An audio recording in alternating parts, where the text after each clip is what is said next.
Teman-teman sekalian yang selalu dirahmati Allah, pada malam ini ada satu bahasan yang mungkin sudah sering saya bahas. Tapi karena ini ada satu momen, bukan satu momen sebenarnya, tapi momen yang kemudian kita bisa jadikan sebagai sebuah introspeksi, momen yang bisa kita jadikan sebagai sebuah sebagai sebuah titik awal, titik mula di mana kita membahas tentang happiness atau membahas tentang kebahagiaan ini. Karena kebahagiaan ini adalah memang perkara yang pelik. Orang banyak yang nyari, tapi sedikit sekali yang menemukan. Kenapa? Karena bisa jadi mereka nyari di tempat yang salah, atau mereka justru konsep tentang kebahagiaan itu sendiri mereka sudah salah sejak awal. Sehingga cara nyarinya pun juga salah, dan yang dicari pun juga salah. Bisa dikatakan mungkin yang mereka dapat adalah false happiness, adalah pseudo happiness, sebuah kebahagiaan palsu, kebahagiaan yang bersifat semu, yang mereka baru sadar ketika mereka justru mendapatkan kebahagiaan yang salah itu. Karena memang kalau kita bicara tentang manusia, ya apalagi sih yang dicari oleh manusia? Misal contoh, ada satu penelitian yang meneliti tentang apa yang paling dianggap membahagiakan bagi para milenial.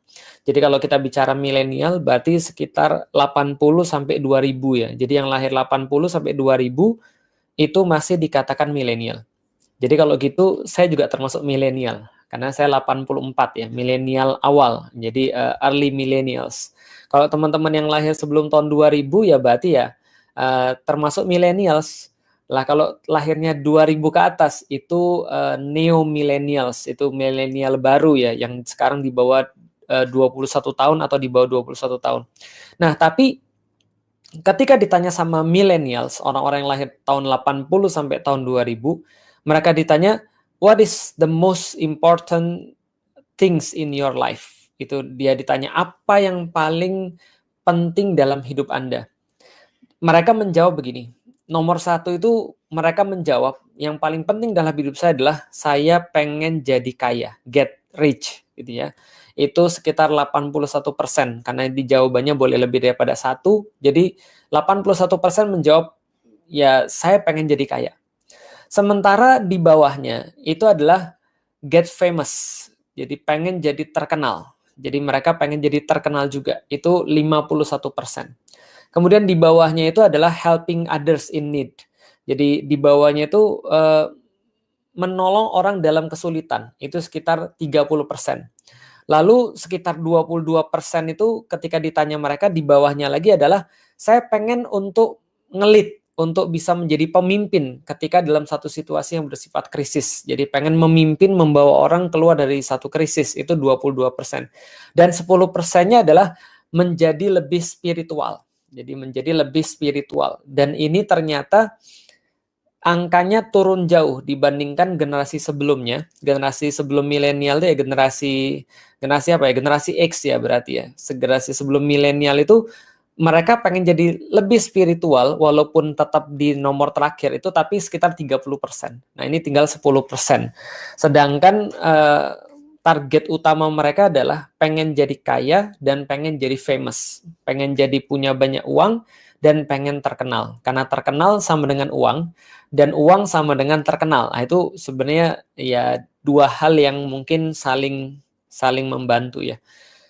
Tapi teman-teman sekalian, sebenarnya kalau kita lihat tentang uang dan tentang famous, ternyata ini juga nggak menjamin orang dapat bahagia. Saya pernah cerita, pernah ada kisah orang bunuh diri. Bukan pernah ada kisah, banyak kisah orang bunuh diri itu ternyata bukan hanya orang miskin yang bunuh diri. Jadi kalau teman-teman lihat ada yang bunuh diri, gantung diri karena nggak mampu untuk menafkahi anaknya, ngasih makan anaknya, lalu dia bunuh diri banyak. Ada banyak utang bunuh diri ya juga banyak. Tapi menariknya adalah ternyata nggak sedikit juga orang-orang yang kaya itu bunuh diri. Contoh misalnya, teman-teman search saya tuh, di Korea gitu ya, di Jepang gitu ya, yang negara-negara yang paling banyak bunuh dirinya itu, yang harapan hidupnya itu sangat rendah itu, mereka hal-hal sederhana tuh membuat mereka bunuh diri. Dan kadang-kadang bukan kadang-kadang, seringkali yang bunuh diri ini adalah orang yang justru punya jabatan yang tinggi, punya pendapatan yang nggak sedikit, bahkan setahu saya pernah saya search itu CEO-nya Hyundai itu pernah bunuh diri. Jadi loncat dari gedung lantai berapa, 30 atau 40 gitu ya. Dan itu bukan sendirian. Ada artis yang bunuh diri, ada kemudian pengusaha yang bunuh diri, ada orang yang punya segala-galanya lalu bunuh diri, dan seterusnya. Eh, saya mikir mungkin gini ya, mereka tuh mungkin mikir ya, apa ya yang saya belum ada ya? Anak punya gitu ya. Lalu kemudian apa lagi? Duit banyak, mobil berderet, rumah lebih daripada satu, deposito banyak. Apa yang saya belum punya ya? Jabatan, anak buah banyak. Apa yang belum saya punya ya? Kayaknya mati deh belum. Terus mereka loncat. Nggak tahulah apa yang di dalam kepala mereka. Tapi yang jelas teman-teman sekalian, kita bisa lihat bahwa ternyata nggak semua orang yang miskin itu yang bunuh diri. Atau bunuh diri itu nggak semua orang miskin. Tapi ternyata orang kaya juga banyak yang bunuh diri. Jadi kalau gitu kita bisa lihat kaya belum tentu bahagia. Kalau gitu apakah orang terkenal itu bahagia? Belum tentu juga. Sebelum kasus-kasus ke belakang ini saya sudah cerita. Saya tuh punya banyak kenalan artis. Dan ketika ngobrol sama mereka, kebanyakan di antara mereka itu nggak semua, tapi kebanyakan itu merasa kosong.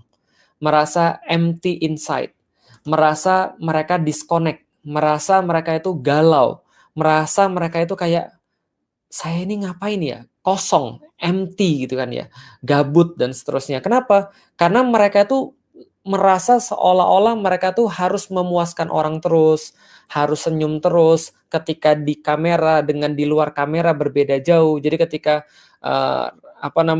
action itu langsung jadi orang yang berbeda, tapi ketika kamera dimatiin mereka jadi orang yang benar-benar ya galau, mereka jadi orang yang benar-benar kosong gitu kan ya. Mereka jadi orang yang benar-benar nggak punya harapan hidup dan seterusnya. Sehingga beberapa di antara mereka ini mencari kebahagiaan di tempat-tempat yang lain. Ada yang mencari kebahagiaan daripada melihara binatang, gitu kan ya. Lalu kemudian mencari kebahagiaan daripada pergaulan bebas, seks bebas. Ada yang mencari kebahagiaan dia cari mungkin ini ada pada narkoba, lalu kemudian dia makan narkoba. Lalu kemudian ada yang mencari kebahagiaan pada segala sesuatu yang lain yang itu mungkin di luar pikiran kita. Tapi yang jelas teman-teman sekalian, ternyata kita pikir kalau seandainya famous itu adalah sebuah kebahagiaan. Ternyata yang sudah famous itu justru tidak merasa bahagia atau tidak merasa seperti yang orang nggak famous pikir. Maka kaya belum tentu bahagia. Famous juga belum tentu bahagia. Terkenal juga belum tentu bahagia. Jadi bahagia itu apa? Kaya memang nggak tentu bahagia. Karena ya namanya orang kaya itu ya tetap yang dinikmati sama sebenarnya. Orang punya rumah luas, orang punya rumah sempit, tetap aja tidurnya kan di kasur yang kasurnya cuma segitu aja. Ya paling ya kasur paling gede berapa sih? 2x1 kan ya.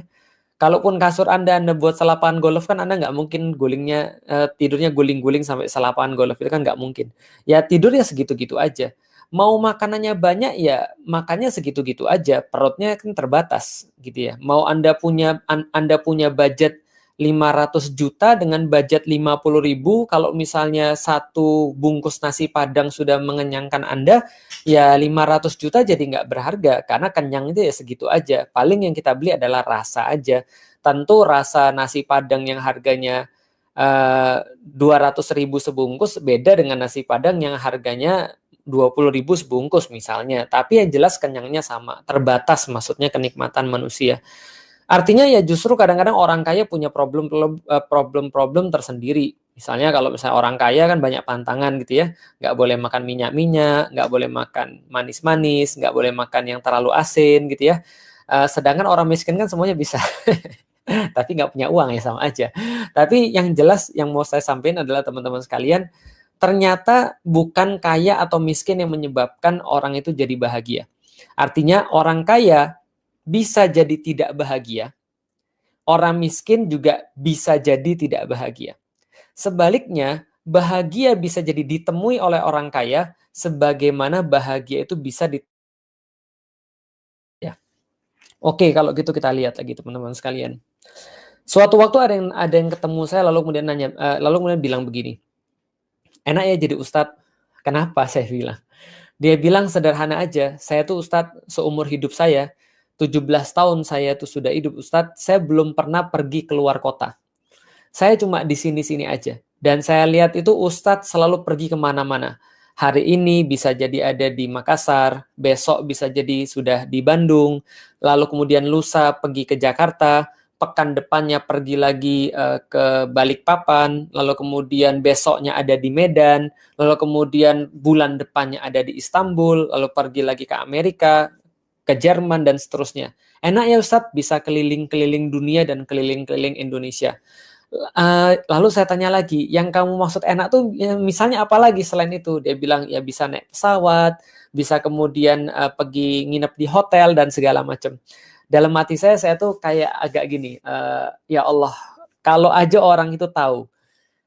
Kenapa? Karena pernyataan dia itu adalah pernyataan yang jelas-jelas menunjukkan bahwa dia nggak pernah pergi keluar kota. Jadi orang yang belum pernah merasakan itu cenderung mengira bahwa semua itu adalah indah dan enak dan dan ya bahagia, seneng. Tapi orang yang sudah menjalani itu belum tentu mendapatkan kebahagiaan di situ. Yang belum pernah naik pesawat, nyangka naik pesawat itu enak. Yang sudah sering naik pesawat, menganggap pesawat itu adalah sebuah siksaan. Kenapa? Kayak saya. Saya ketika pernah satu waktu, ketika setahun itu sampai hampir sekitar 60-70 kali flight gitu ya. Dalam setahun itu, jadi 60-70 kali flight. Jadi ya coba aja dibagi, mungkin sepekan bisa 2-4 kali flight gitu ya. Itu saya merasa benar-benar stres. Saya merasa ketika saya harus pergi ke rumah, sudah kemas-kemas barang, lalu kemudian pergi naik taksi atau pergi naik mobil ke bandara, itu rasanya sudah nggak karuan.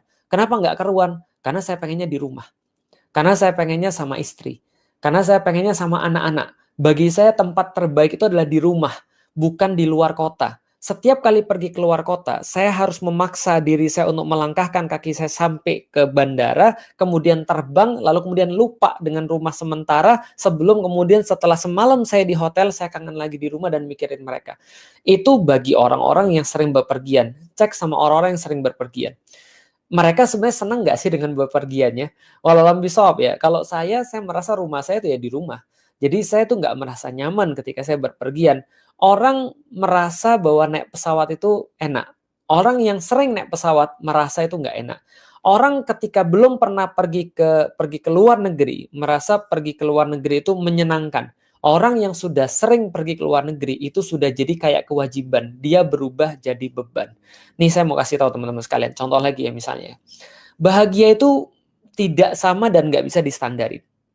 Makanya orang Jawa bilang, Orep ki mong sawang sinawang. Jadi hidup ini kayak sawang sinawang, cuma sekedar memandang saja. Kita memandang orang lain enak, orang lain memandang kita enak. Hidup ini cuma sekedar sawang sinawang, cuma sekedar memandang. Contoh ya, saya mau kasih tahu tentang kebahagiaan yang saya rasakan itu nggak sama. Contoh ya misalnya, dulu ketika saya sama istri saya, waktu itu gaji saya masih 2 juta per 2 bulan. Jadi saya ngajar di salah satu sekolah tinggi.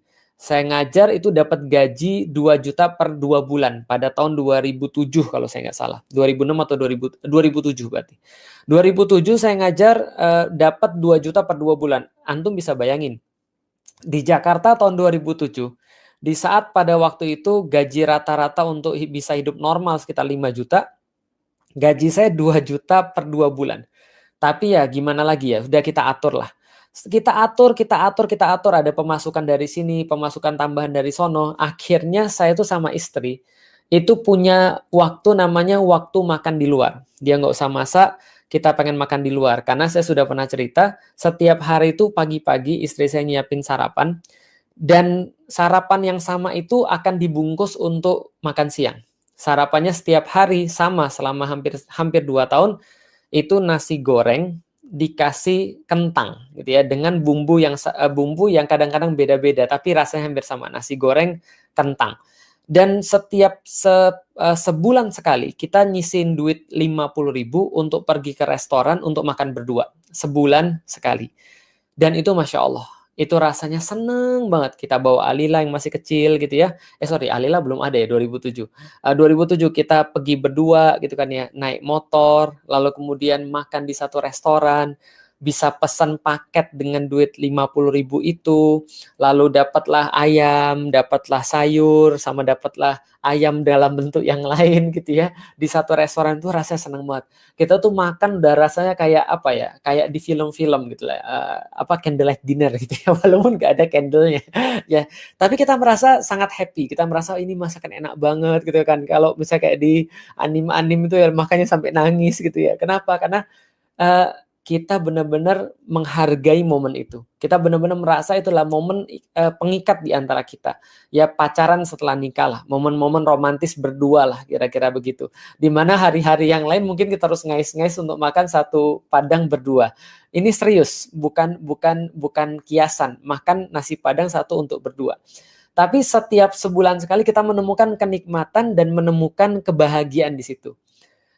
Waktu berlalu terus-menerus setelah saya kemudian kerja ngajar di sekolah tinggi, lalu kemudian setelah itu saya mulai bantu-bantu bapak gitu ya. Lalu kemudian digaji sama bapak saya 5 juta per bulan. Alhamdulillah naik derajat gitu ya, dari 2 juta per 2 bulan jadi 5 juta per bulan. Ketika gaji saya 5 juta per bulan, kita naik derajat dong. Sekarang makannya bukan lagi yang 50.000, ya toh juga nggak ada 50.000 lagi menu waktu itu.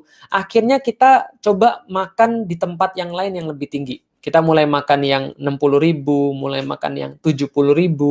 Kadang-kadang kita juga tetap makan yang 50.000 itu. Tapi yang menarik ketika penghasilan saya nambah lagi, meningkat lagi, lalu kemudian berkembang lagi.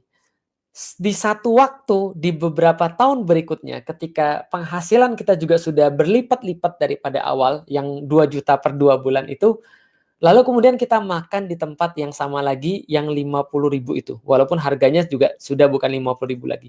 Pas kita makan, kita bilang gini, kok makanannya nggak enak ya? Ini kayaknya kokinya ganti deh. Ini kayaknya chefnya ganti deh. Kok bisa gitu ya? Kita jadi mikir, kenapa? Oh, kita baru ngerti.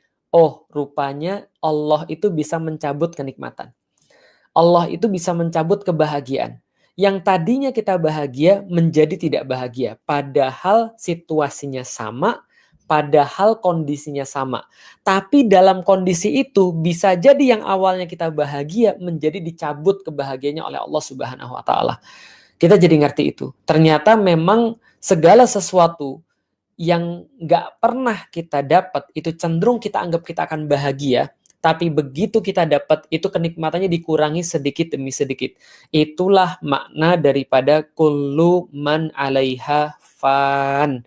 Segala sesuatu yang bisa Anda jangkau di dunia ini, semua yang tersedia di dunia ini, Allah sampaikan adalah fan, adalah sesuatu yang fana. Maksudnya fana itu apa? Akan berakhir, akan habis, akan hilang. Apa yang berakhir, apa yang habis, apa yang hilang? Kenikmatan Anda ketika mengkonsumsinya. Itu ada teori ekonominya gitu kan ya. The theory of diminishing diminishing marginal utility gitu ya. Atau yang kemarin disampaikan sama Mas Husen itu ya, teori Gosen atau teori apa ya. Nanti coba dicek deh. Ini teorinya berkata begini, bahwa kepuasan itu akan senantiasa berkurang. Bahwasanya kepuasan itu akan senantiasa berkurang seiring bertambahnya konsumsi. Contoh, ini teori ya. Nanti kita akan kasih eksepsi atau kita akan kasih pengecualian daripada teori. Tapi teori umumnya adalah teman-teman sekalian, segala sesuatu yang lebih banyak Anda konsumsi, itu pasti akan berkurang kenikmatannya. Itu adalah sesuatu yang bersifat umum. Jadi artinya kalau belum ada akan dicari, kalau sudah ada Anda akan malek, Anda akan males dengan itu semua. Contoh, Anda lapar banget nih, udah puasa seharian, benar-benar puasa. Tambahannya adalah Anda lupa untuk sahur. Jadi sahurnya ketiduran.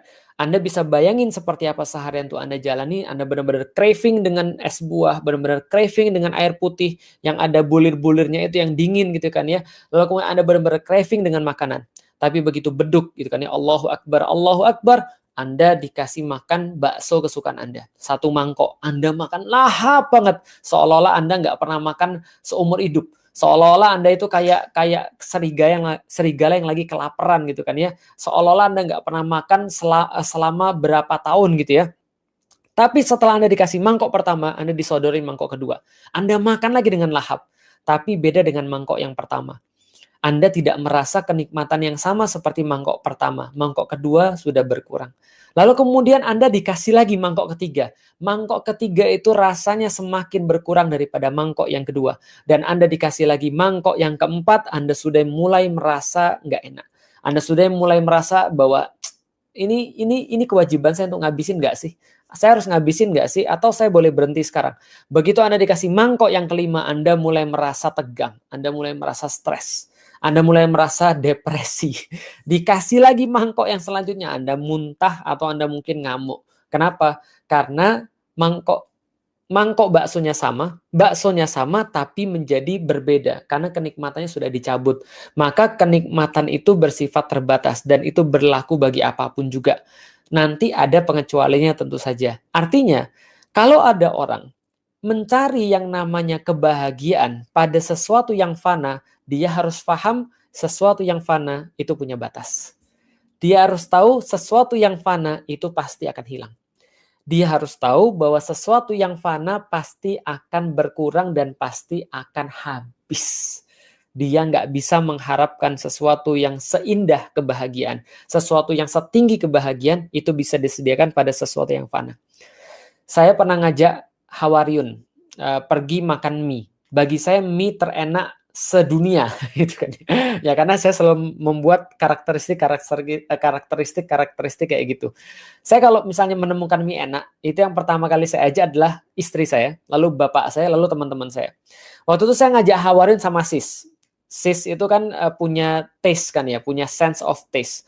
Kalau Hawariun itu ya nggak punya sense of taste, tapi saya ngasih tahu dia, Hawariun yuk ikut yuk sama saya sama Sis, kita pergi makan mie yang terenak sedunia bagi saya. Lalu kemudian saya ajak dia makan, lalu saya tanya, Sis enak nggak Sis? Wah enak banget Ustaz, ini keren banget pokoknya rasanya. Saya tanya Hawariun, nah setelah saya tanya Hawariun saya merasa menyesal. Kenapa? Karena ya kan saya lupa, dia kan tidak ada rasa gitu kan. Bagi dia tuh makanan cuma dua, mengenyangkan atau tidak mengenyangkan gitu. Jadi dia nggak ada rasa. Tapi dia bilang, wah Ustaz ini enak banget. Lalu kemudian kita ngomong bareng-bareng kayak gini. Jadi inilah maksimalnya dunia. Saya bilang sama mereka, inilah maksimalnya dunia. Jadi dunia tuh ya cuma ini aja. Ya yang paling enak ya ini, nggak ada yang lebih enak lagi daripada ini. Dan kita mau punya duit seberapapun, inilah mie yang paling enak yang bisa kita beli. Inilah mie yang paling enak yang bisa kita rasakan. Enough, selesai, khalas. Kenapa? Karena fana itu pasti akan hilang. Dan kita benar-benar keranjingan makan mie tersebut. Tapi tebak, berapa kali sampai saya bosan makan mie itu? Berapa kali sampai saya bosan makan mie itu? Jadi gini, kita suka mie itu, lalu kita tiap hari makan itu, tebak sampai berapa hari kita bosan? 2 hari, 3 hari, 4 hari, 5 hari, seminggu. Saya rasa nggak akan ada yang lebih daripada seminggu. Itulah namanya fana. Fana itu pasti akan hilang. Jadi kalau dia ngarep kebahagiaan itu akan datang daripada segala sesuatu yang bersifat duniawi, Anda sudah salah sejak awal. Anda sudah gagal sejak awal. Fail from the start. Kenapa? Karena dunia tidak didesain untuk bisa mencapai level kebahagiaan. Level kesenangan iya, tapi nggak bakal sampai level kebahagiaan. Kenapa? It's a different level. Itu adalah hal yang lain. Kebahagiaan itu jauh lebih tinggi daripada kesenangan. Karena kesenangan itu adalah sesuatu yang ketika kita dapat. Sedangkan kebahagiaan itu adalah sesuatu yang diturunkan, yang transendental, yang bukan dari dunia ini gitu loh maksudnya. Nah, artinya kita harus tahu dulu bahwa bahagia itu bukan nyangkut dengan perkara-perkara dunia. Jadi kalau ada orang pengen bahagia, tapi dia ngarep pada dunia, udah siap-siap kecewa aja. Kalau aku sekaya dia, aku akan lebih bahagia. Siap-siap kecewa. Kalau aku punya seperti yang dia punya, aku pasti lebih bahagia. Siap-siap kecewa. Kalau aku sepinter dia, mungkin aku akan lebih bahagia. Siap-siap kecewa. Kan ada lagunya tuh. would you be happier gitu kan ya. Jadi lupa saya lagunya. Pokoknya kayaknya kira-kira gitulah. Apakah kamu merasa lebih bahagia kalau sekarang kamu lebih kaya? Kamu apakah lebih bahagia kalau kamu punya lebih banyak anak? Apakah kamu lebih bahagia kalau kamu lebih punya banyak mobil? Apakah kamu lebih bahagia kalau kamu rumahnya lebih besar? Belum tentu. Kenapa? Karena kalau dia ngarepin bahagia pada dunia, kan sudah kita jelasin, semua dunia itu pasti akan hilang. Dunia tidak dirancang untuk bisa memberikan Anda kebahagiaan. Dunia hanya dirancang untuk bisa memberikan kepada Anda paling maksimal adalah senang. Itu aja. Tanpa ditambahkan apapun. Sekali lagi, tanpa ditambahkan apapun. Maka tanpa ditambahkan apapun, dunia nggak bakal bisa nganter Anda lebih tinggi daripada kesenangan. Karena setelah senang, itu tegang. Setelah tegang, biasanya baru tenang. Tapi ya, intinya adalah dunia tuh nggak bisa nganterin ke situ. Jadi kalau Anda mau nyampe ke satu kota atau ke suatu perhentian namanya kebahagiaan, ini beda jalur dan beda kendaraan. Kendaraannya bukan dunia. Jadi apa kendaraannya? Ya sesuatu yang bukan dunia. Gitu loh maksudnya. Nah, itu yang mau kita bahas terlebih dahulu. Jadi kita harus ada kesepakatan dulu kalau andaikan kita mau cari bahagia, berarti bahagia bukan di dunia. Berarti bahagia bukan urusan dunia. Kalau gitu bahagia itu urusan apa? Nih, kita bahas dulu dari segi bahagia, cara mendapatkannya dari segi akademisi. Klik silahkan di Google. Klik Grant Study. Grant Study. Ini adalah sebuah studi panjang sekali, 75 tahun lebih dan terus berlangsung yang dilakukan oleh Harvard Medical University. Jadi Harvard University bagian medical. Mereka membuat satu penelitian, satu studi panjang tentang happiness, tentang kebahagiaan. Dan selama 75 tahun itu mereka meneliti orang-orang. Kenapa orang tuh bisa bahagia? Ada yang lahir miskin kemudian kok bisa jadi kaya? Ada yang lahir miskin kok kemudian kenapa jadi miskin juga? Ada yang lahir kaya kenapa dia jadi miskin? Kenapa dia tetap jadi kaya? Kenapa ada orang yang mati cepat dan ada orang yang matinya lama? Ada orang mati ditinggal suaminya, berapa lama dia hidup? Ada orang yang mati ditinggal istrinya, berapa lama dia hidup dan seterusnya. Mereka banyak melakukan penelitian. Intinya mereka mengatakan bahwa orang yang lebih bahagia itu harapan hidupnya lebih panjang. Itu secara penelitian, ya iyalah jelas. Dan mereka mengatakan apa sih yang mempengaruhi kebahagiaan? Mereka sebut ada 3. Yang pertama adalah relationship. Bagaimana cara kita tuh berhubungan dengan orang lain. Karena manusia adalah makhluk sosial. Maka kalau manusia itu tidak berhubungan dengan orang lain, dia bisa mati secara fisik gitu kan ya. Secara fisik benar-benar mati. Yang kedua adalah mereka katakan faith, yaitu adalah bagaimana orang itu punya satu keyakinan, punya satu standar dalam kehidupan dia, di mana dia senantiasa menilai dari situ, di mana dia punya satu kayak sandaran dalam kehidupan dia yang dia jadikan sebagai sebuah patokan daripada segala sesuatu di dalam hidup dia, cara pandang, way of life, prinsip hidup dan seterusnya. Yang ketiga adalah unsuccess, adalah sebuah hal yang bagaimana cara dia menghadapi kehidupan. Apa kata-kata dia pada diri dia sendiri? Bagaimana cara dia mengambil satu nilai? Apa yang dia lakukan ketika dalam satu kondisi tertentu? Bagaimana cara dia merespon terhadap sesuatu? Apa yang dia jawab ketika dia punya satu ujian atau punya satu persoalan? Bagaimana cara dia menjawabnya? Ini adalah unsuccess. Menurut mereka, itu adalah yang membuat manusia itu bahagia.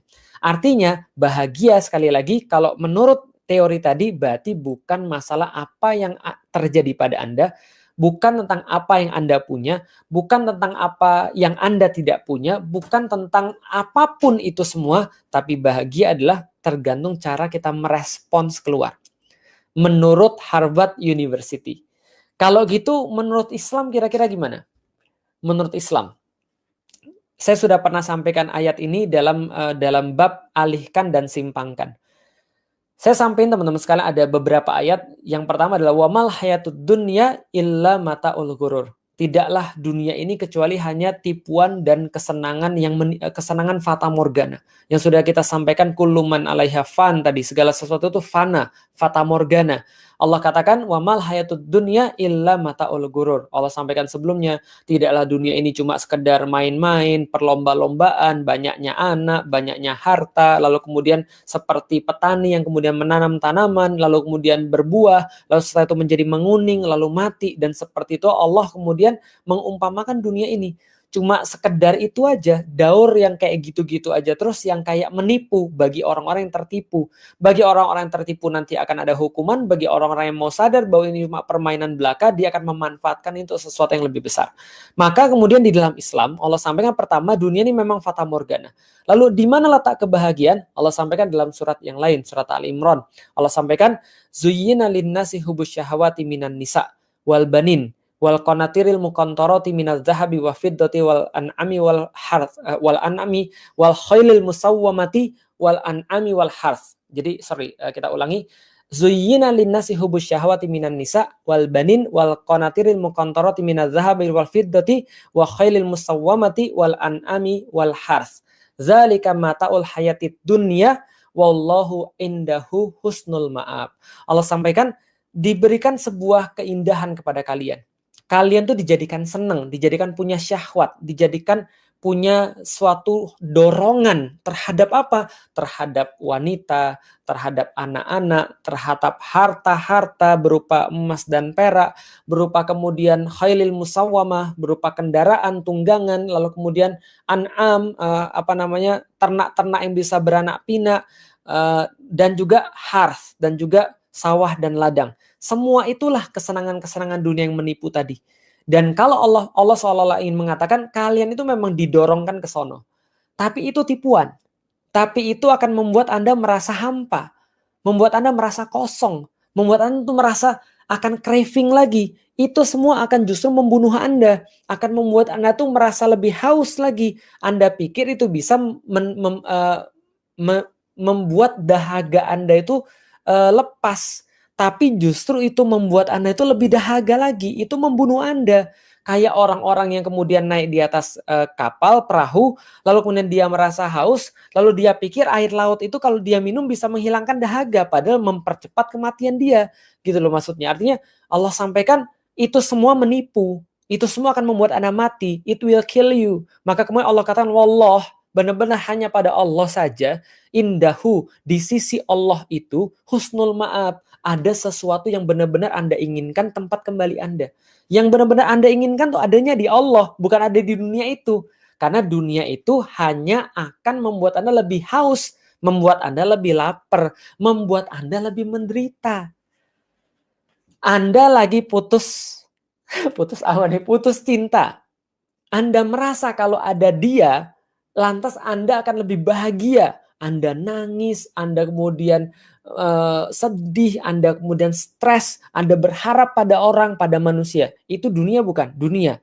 Tapi sebenarnya kalau Anda lagi dalam kondisi seperti itu ya, stres gara-gara manusia, toh ketika nanti dia jadi milik Anda, itu tidak akan mengurangi dahaga dan tidak akan mengurangi kesedihan Anda. Anda akan lebih sedih lagi. Makanya orang bilang, too much love will kill you. Kenapa? Karena cinta yang tidak beralasan akan membunuh Anda. Kenapa bisa begitu? Karena orang yang jatuh cinta itu sudah kehilangan akal.